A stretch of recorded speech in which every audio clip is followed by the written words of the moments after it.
लीजिए दोस्तों, आज के मुख्य समाचार। किसानों का मास्टर स्ट्रोक, अब करेंगे खेती हड़ताल, राजनीतिक दलों का होगा बहिष्कार। नरेश टिकैत का सख्त फरमान, बीजेपी नेताओं को किसी भी समारोह में दिया न्योता तो मिलेगा दंड।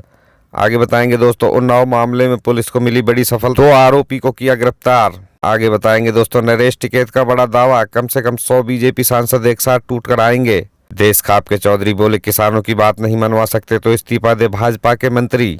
आगे बताएंगे दोस्तों, बीजेपी की एक नेता कोकीन के साथ गिरफ्तार, पार्टी में मची खलबली। वहीं दोस्तों, किसान आंदोलन की बदली रणनीति, अब महापंचायत छोड़ दिल्ली बॉर्डर पर पहुंचने का किया आह्वान।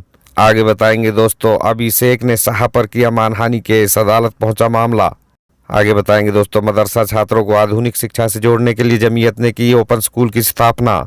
चलिए आज की पहली खबर, तीनों कृषि कानूनों को निरस्त कराने की खातिर किसान संगठनों के नेता केंद्र सरकार पर दबाव डालने के लिए नए नए ऐलान कर रहे हैं। गुरुवार को किसान नेता राकेश टिकैत ने कहा था कि हम फसलें जला देंगे। इसके बाद भारतीय किसान यूनियन की हरियाणा इकाई के प्रदेशाध्यक्ष रतन मान ने कहा कि हम खेती हड़ताल करेंगे, साथ ही राजनीतिक दलों का बहिष्कार किया जाएगा। जब खेती हड़ताल होगी तो सरकार की नींद टूटेगी। चलिए अगली खबर दोस्तों, भारतीय किसान यूनियन के प्रमुख नरेश टिकैत ने मुजफ्फरनगर में पिछले दिनों भारतीय किसान यूनियन के गढ़ सिसौली स्थित किसान भवन में मासिक बैठक का आयोजन किया गया। इस पंचायत में हजारों की संख्या में किसानों ने सहभागिता की। इस अवसर पर राकेश टिकैत ने सभी के लिए सख्त फरमान जारी किया। नरेश टिकैत ने किसान आंदोलन को लेकर भाजपा सरकार पर अपना गुस्सा दिखाया और जमकर अपनी भड़ास निकाली। उन्होंने ये भी तुगलकी फरमान जारी किया कि अगर कोई भी आदमी ऐसा करता पाया गया तो उसे अगले दिन अपने घर पर 100 लोगों के लिए खाना बनवाना होगा। ये कार्य उसे दंड स्वरूप करना होगा। उन्होंने कहा, किसान आंदोलन अब हमारे मान सम्मान की लड़ाई हो गया है। ये हमारी पगड़ी की लड़ाई है। हमें अपनी जमीन बचानी है, अपनी इज्जत बचानी है, इसलिए इस आंदोलन को और भी मजबूती के साथ लड़ने का काम करेंगे। चलिए दोस्तों अगली खबर, उत्तर प्रदेश के उन्नाव मामले में पुलिस को बड़ी कामयाबी मिली है। पुलिस ने 2 आरोपियों को गिरफ्तार कर लिया है। सूत्रों से मिली जानकारी के मुताबिक इस हत्या के पीछे प्रेम प्रसंग की बड़े वजह बताई जा रही है। बता दें कि बुधवार को उन्नाव के बबुराहा गांव में खेत में 3 लड़कियां अचेत अवस्था में मिली थी। इनमें से एक लड़की का इलाज चल रहा है।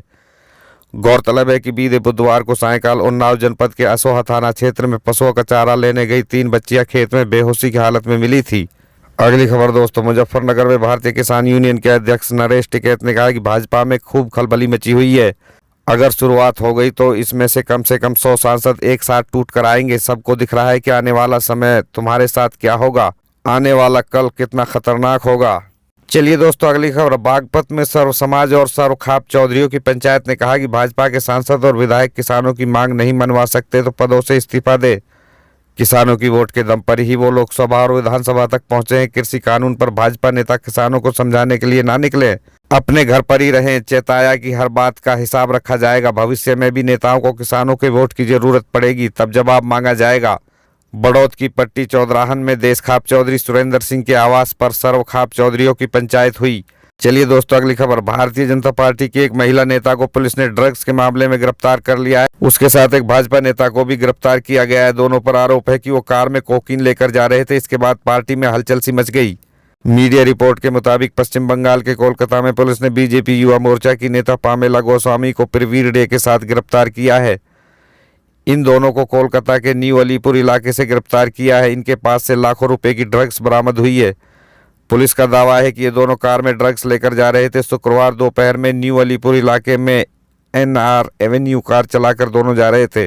चलिए दोस्तों अगली खबर, नए कृषि कानूनों के विरोध में सड़कों पर उतरे किसानों की रहनुमाई करने वाले संगठनों ने अपने आंदोलन को किसी भी सूरत में कमजोर नहीं होने देना चाहते हैं, इसलिए उनकी रणनीति में लगातार बदलाव हो रहा है। दिल्ली की सीमाओं पर करीब 3 महीने से डेरा डाले किसानों के नेता बीते एक पखवाड़े से किसान महापंचायतों के जरिए अपने पक्ष में किसानों का समर्थन हासिल करने में जुटे। इस दौरान राष्ट्रीय राजधानी के बॉर्डर स्थित धरना स्थलों पर प्रदर्शनकारियों की संख्या घटती चली गई। लिहाजा अब यूनियनों के नेता किसानों से महापंचायत छोड़ दिल्ली बॉर्डर लौटने की अपील कर रहे हैं।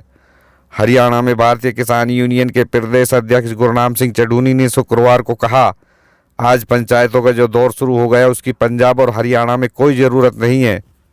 चलिए दोस्तों अगली खबर, पश्चिम बंगाल में अप्रैल मई में विधानसभा चुनाव होने वाले हैं, जिसको लेकर राज्य में सरगर्मी तेज हो गई है। खास करके टीएमसी और बीजेपी खेमे में बयानबाजी तेज होने से राजनीतिक लड़ाई दिन ब दिन नई रूप धारण कर रही है। इसी कड़ी में अब पश्चिम बंगाल की सीएम ममता बनर्जी के भतीजे गृह मंत्री अमित शाह पर मानहानि का केस किया है।